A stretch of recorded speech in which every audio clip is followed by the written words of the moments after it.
የተወደዳችሁና የተከበራችሁ የኢትዮኒውስ ቤተሰቦች እንደምን አላችሁ? ሰላምታችን በያላችሁበት ይድረስ። እነሆ አዳዲስና ወቅታዊ መረጃዎችን አዘጋጅተን ወደ እናንተ ማድረስ ጀምረናል። ከኢትዮኒውስ መረጃዎች ጋር አብራችሁ እንድትቆዩ ግብዣችን ነው። በቅድሚያም አርዕስተ ዜናዎችን አስቀድማለሁ። ህወሓት አብይ አህመድ በትግራይ ህዝብ ሞትና በደል ላይ እያፌዘ ነው አለ። ህወሓት ባወጣው መግለጫ አብይ በፈጸመው ጭፍጨፋ ጸጸት የማይሰማው ነው ያለ ሲሆን አሁን ደግሞ የፕሪቶሪያው ስምምነት ከምን ጊዜውም በላይ አደጋ ላይ ወድቋል ብሏል። የትግራይ ሰራዊት የምዕራብ ግንባር አዛዥ ጄኔራል ምግባይ ለበኩላቸው አሁንም ዘር ማጥፋት የሚቀጥሉ ኃይሎች መመከታችን ይቀጥላል ብለዋል። ጄኔራሉ ትብብር ያስፈልገናል በማለት የትግራይ የአማራና የአፋር እንዲሁም የአገው ኃይሎችን ጠርተዋል። በዝርዝር እናየዋለን። በአማራ ክልል የተለያዩ አካባቢዎች በአገዛዝ ጦርና ፋኖ ኃይሎች መካከል የሚደረገው ውጊያ ዛሬም ቀጥሏል። በምዕራብ ጎንደር ቋራ ቀጠና በቀጠለው ውጊያ አመራሮች ጨምሮ በርካቶች መገደላቸውም ተሰምቷል። አገዛዙ የአንድነት ስራችን ለማደናቀፍ አስቦ ውጊያ ቢከፍትም በአንድ እዝ ለመጠቃለል የጀመርነው ስራ በውጤት ይደመደማል ሲሉ የፋኖ ኃይሎች ይፋ አድርገዋል። በዝርዝር እንመለከታለን። ግብጽ ለኤርትራ ሉዓላዊነትና የግዛት አንድነት እንዲጠበቅ ግልጽ ድጋፍ እንደምታደርግ አሳወቀችም። ኢሳያስ አፈወርቂ በካይሮ ከግብጽ አቻቸው አብዱልፈታህ አልሲሲ ጋር ከመከሩ በኋላ ነው የግብጽ ውሳኔ የተሰማው። ግብጽ በተጨማሪም በኢትዮጵያ በቀይ ባህር አስተዳደር ላይ ምንም አይነት ተሳትፎ እንዲኖራት አልፈቅድም ብላለች። በዝርዝር እንመለከታለን።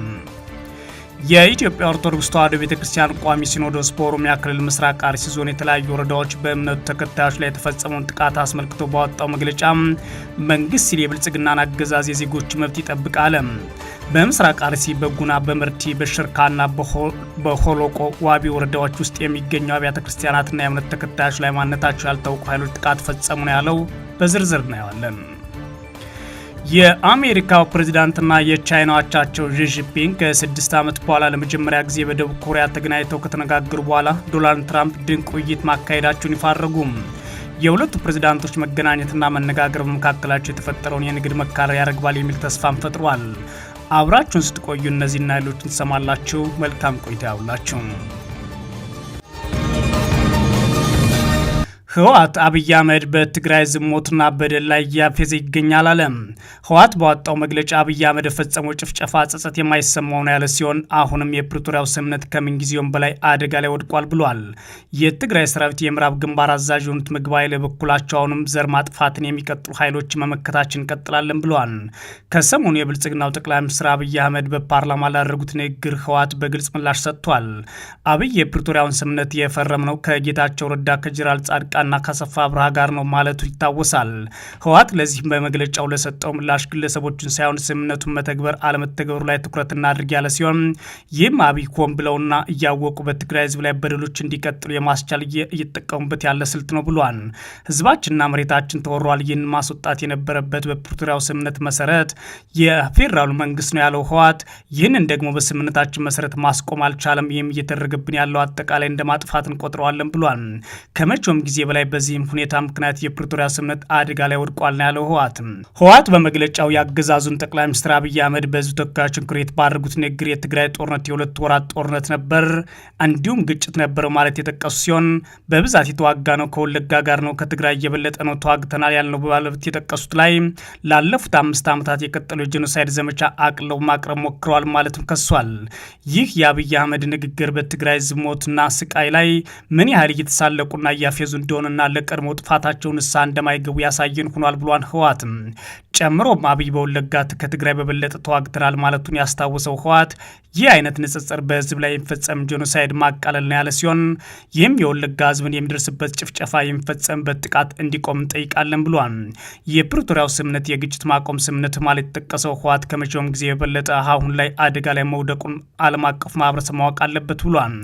ህወሓት አሁንም ህዝባችን ከችግር አልወጣም፣ የባሱንም አብይ አህመድና የሳቸው ወታደራዊና ፖለቲካዊ አመራሮች በትግራይ ተቋማትና በትግራይ አጠቃላይ ሁኔታዎች ላይ እንደሚጨፈጭፉንና ብሎም ጥቃት እንደሚፈጽሙብን እየቀሰቀሱ ይገኛሉ። የሚፈጽሙብን ጥቃትም ቀጥሏል ብሏል። ጦርነትና ግጭት ለማስቆም የተፈራረምነው ውል የበለጠ አደጋ ላይ መውደቁን ተረድተናል ያለው ህወሓት የአፍሪካ ህብረት አደራዳሪ አካል ሁኔታውን ለመገምገም አስቸኳይ ስብሰባ እንዲቀመጥም በድጋሚ ጥሪ አቅርቧል። ይህ በእንዲህ እንዳለ የትግራይ ሰራዊት መመከት ይቀጥላል አሉ የሰራዊቱ አመራር የሆኑት ጄኔራል ምግባይ ኃይለ። ብርጋዴር ጄኔራል ምግባይ ኃይለ ትላንት በአክሱም ከተማ በተካሄደው የምዕራብ ግንባር ወታደራዊ መድረክ ውይይት ላይ ባደረጉት ንግግር የህዝባችን ጥያቄ አልተመለሰም፣ የመመከት ስራችን ግን ይቀጥላል ብለዋል። ጀነራሉ የምዕራብ ግንባር የተሰኘውን የትግራይ ሰራዊት አደረጃጀት መሪ ሲሆኑ በሰራዊቱ ውሳኔ ላይ ውይይት ሲደረግ ባደረጉት የመዝጊያ ንግግር ከኤርትራም ሆነ ከሌሎች ህዝቦች ጋር ያለን ግንኙነት ይቀጥላል ሲሉ ተደምጠዋል። ጀነራሉ ያለፍነውን ረስተን ሳይሆን እንዳይደገም እየጣርን ነው። ጄኖሳይድ የፈጸመብን አካል አሁንም እፈጽማለሁ እያለ ነው። ይቁምልን የሚል ነው ጥያቄያችን ያሉ ሲሆን የኤርትራም ሆነ የሌላው ህዝብ ጥያቄ ደግሞ አብሮ መኖር ነው ሲሉ በአካባቢ የተፈጠረውን አንድነትና በህዝቦች መካከል ብልጽግና ፈጥሮት የነበረውን ስንጥቅ አስታውሰዋል። ጀነራል ምግባይ ለመላው ኢትዮጵያን ለኤርትራውያን ሰላም ለሚፈልግ የኤርትራ መንግስት ለትግራይ ህዝብ ሰራዊት የማስተላልፈው ለሰላም ዘብ መቆማችን እንቀጥላለን የሚል ነው ሲሉም ተደምጠዋል። ሆኖም ጄኖሳይድ የሚፈጽምብን አካል ሁሉንም ዘር ማጥፋት የሚቃወሙ ኃይሎች አማራም ይሁን ኤርትራ፣ አገው የሚሆን አፋር ከትግራይ ህዝብ ጎን እንዲቆሙ ጥሪ ያቀርባሉ ማለትም ተናግረዋል። በሰራዊቱ የቀረበውን ጥያቄና ሰራዊቱ ያቀረበበትን መንገድ ጠላት ያሉት ኃይል ተጠቅሞበታል ሲሉ የተደመጡት ጀነራል ምግባይ ውሳኔው ግልጽ ነው። አሁን ላይ የመከላከያ ዝግጅታችንን ስለ ሰላማዊና ለህጋዊ ነው። ከዚህ ውጭ የመጣን ግን አንቀበልም። መመከታችን እንቀጥላለን ብለን ወስነናል። ይህም ሉዓላዊነታችንና አንድነታችን ላይ መሰረት ያደረገ ነው ያሉ ሲሆን ይህ ውሳኔ ህገ መንግስቱንና የሰራዊት መተራሪያ ህጎችን መሰረት ያደረገ እንደሆነም ሲጠቅሱ ተደምጠዋል። ወታደራዊ ስልጠናዎችና ዝግጅቶች ተጠናክረው በቀጠሉበት በዚህ በትግራይ ክልል እንደ ጀነራል ምግባይ ኃይል ሁሉ ሌሎች ወታደራዊ አመራሮችም ከዚህ በፊት ጥያቄያችን ይመለሳን፣ ካልተመለሰ ማጠናከራችንን እንቀጥላለን፣ ሰራዊታችን የምንፈልገው ጥያቄያችን እንዲመለስ ነው፣ እንወራቸዋለን፣ እንወጋቸዋለን እያሉ ነው፣ እንከላከላለን የሚለውን ድምፅ ከፍ አድርገው መናገር ከጀመሩ ሰንብቷል። በአማራ ክልል የተለያዩ አካባቢዎች በአገዛዝ ጦርና ፋኖ ኃይሎች መካከል የሚደረገው ውጊያ ዛሬም ቀጥሏል። በምዕራብ ጎንደር ቋራ ቀጠና በቀጠለው ውጊያ አመራሮችን ጨምሮ በርካቶች መገደላቸውም የተሰማው አገዛዙ የአንድነት ስራችን ለማደናቀፍ አስቦ ውጊያ ቢከፍትም በአንድ እዝ ለመጠቃለል የጀመረውን ስራ በውጤት ይደመደማል ሲሉም የፋኖ ኃይሎች ደግሞ ይፋ አድርገዋል። በክልሉ ምዕራብና ማዕከላዊ ጎንደር ዞን የተቀሰቀሰው ውጊያ ለተከታታይ ቀናት መቀጠሉ ነው የፋኖ የመረጃ ምንጮች የተናገሩትም። በቋራና አለፋ ወረዳዎች የሚገኙ የተለያዩ አካባቢዎች ሲካሄድ የሰነበተው ውጊያ ትላንት ምሽት ቆም ብሎ ነበር የተባለ ሲሆን በዛሬው ዕለት ጥቅምት 21 2018 አገርሽቷል ሲሉ የመረጃ ምንጮቻችን ነግረውናል። በተለይም በምዕራብ ጎንደር ዞን ቋራ ወረዳ አይሰጋ መገንጠያ የተባለ አካባቢ ላይ የፋኖ ኃይሎች የከፈቱት የደፈጣ ጥቃት ተከትሎ በከባድ መሳሪያዎች የታገዘ ውጊያ አገርሽቷል። አገዛዙ ከመተማና ገለጎ አቅጣጫ ተጨማሪ ኃይል ማንቀሳቀሱን ነው ከፋኖ የመረጃ ምንጮች ለማወቅ የተቻለው።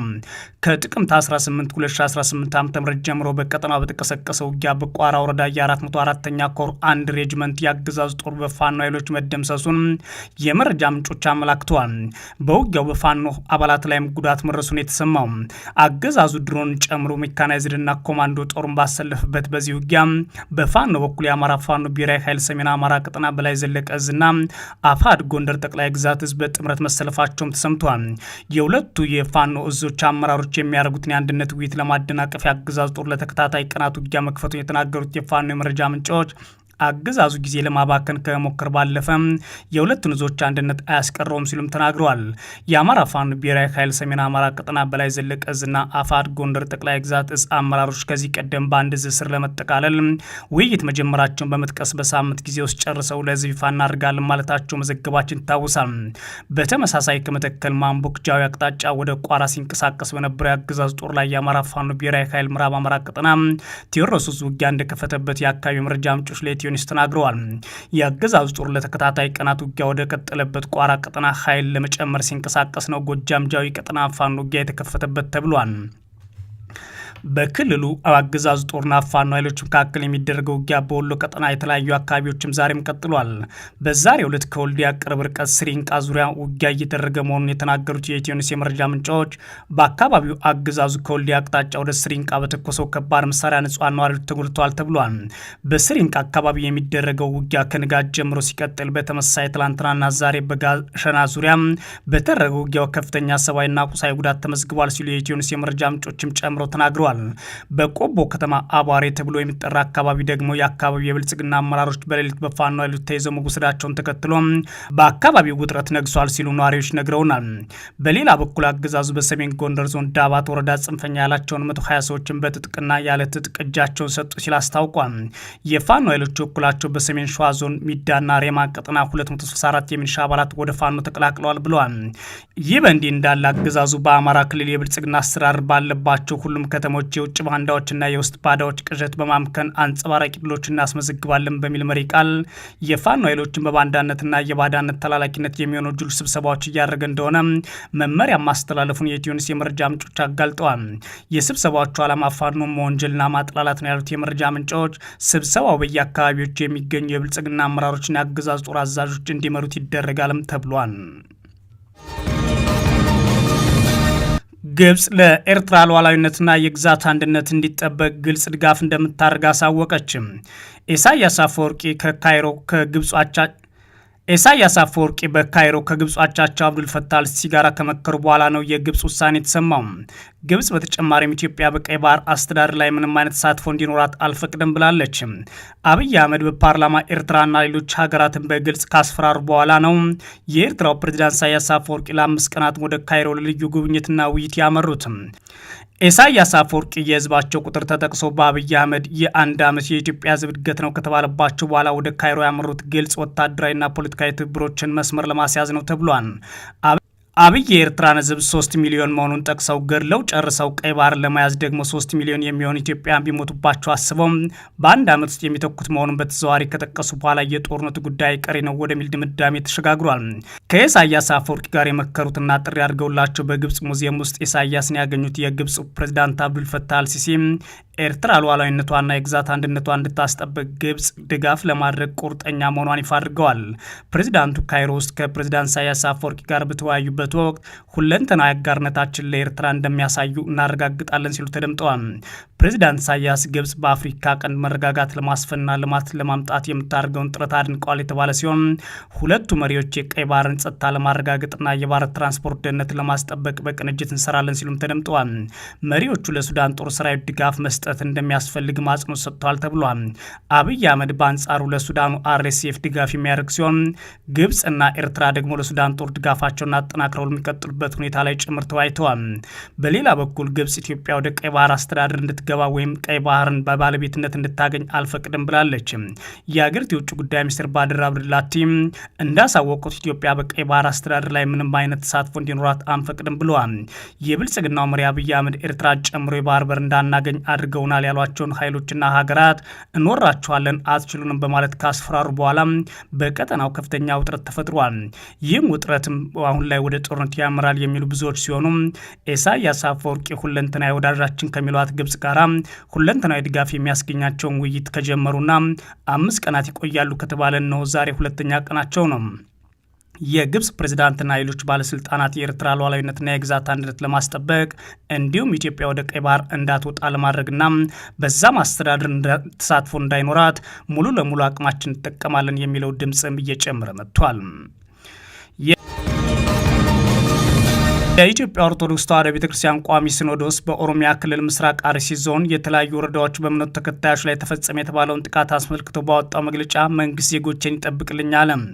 በምስራቅ አርሲ ዞን በጉና፣ በመርቲ፣ በሸርካና በሆሎቆ ዋቢ ወረዳዎች ውስጥ በሚገኙ ክርስቲያኑ የእምነቱ ተከታዮች ላይ ማንነታቸው ባልታወቁ ታጣቂዎች በተፈጸመ ጥቃት 25 ሰዎች ሞታቸውን ቋሚ ሲኖዶሱ ጥቅምት 22 2018 ዓ.ም በመግለጫው አመልክቷል።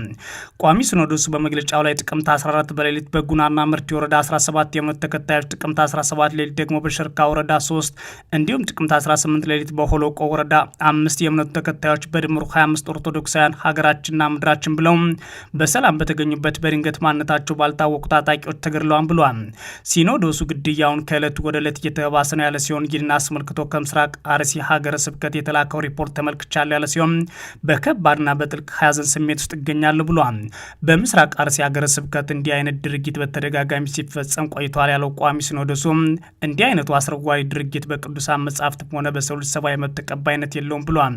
በእምነቱ ተከታዮች ላይ የተፈጸመው ግድያ በነጻነት የማምለክ ህገ መንግስታዊ መብትን የሚጋፋ ተባብሮና ተቻችሎ የሚኖርን መንፈሳዊ እሴትን የሚያጠፋ ክብረ ነክና ሊወገዝ የሚገባው የስነ ምግባራዊ ድርጊት ነው ብሎታል።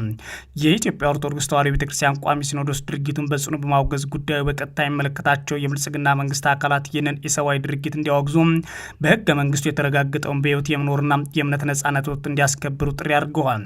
ነገር ግን የብልጽግና አገዛዝ በእምነቱ ተከታዮች ዘንድ ጥላቻ አለው በሚል በብዙዎች ዘንድ የሚታመን ሲሆን የኢትዮጵያ ኦርቶዶክስ ተዋሕዶ ቤተክርስቲያን ቅዱስ ሲኖዶስም ከ5 ዓመታት በፊት አሁን ላይ የእምነቱ ተከታዮች በስደት እንደምትኖሩ ቁጠሩት ማለቱ ይታወሳል። የአሜሪካ ፕሬዝዳንትና የቻይና አቻቸው ዢ ጂንፒንግ ከ6 ዓመት በኋላ ለመጀመሪያ ጊዜ በደቡብ ኮሪያ ተገናኝተው ከተነጋገሩ በኋላ ዶናልድ ትራምፕ ድንቅ ውይይት ማካሄዳቸውን ይፋ አደረጉ። የሁለቱ ፕሬዝዳንቶች መገናኘትና መነጋገር በመካከላቸው የተፈጠረውን የንግድ መካረር ያረግባል የሚል ተስፋ ፈጥሯል። ዶናልድ ትራምፕ በደቡብ ኮሪያ ከተካሄደው ውይይት በኋላ ድንቅ ነበር ሲሉ፣ ቤጂንግ በበኩሏ ዋና የንግድ ጉዳዮች ለመፍታት ከመግባባት ላይ ተደርሷል ብላለች። ዶናልድ ትራምፕ ከቻይና ወደ ሀገራቸው በሚገቡ ምርቶች ላይ ከፍተኛ ታሪፍ መጣላቸውን ተከትሎ በሁለቱ ሀገራት መካከል ያለው ግንኙነት ውጥረት ውስጥ ገብቶ ቻይና ተመሳሳይ እርምጃ እንድትወስድ አድርጓታል። ሁለቱ ሀገራት ባለፈው ዓመት ግንቦት ወር ላይ ከስምምነት ላይ ቢደርሱም ውጥረቱ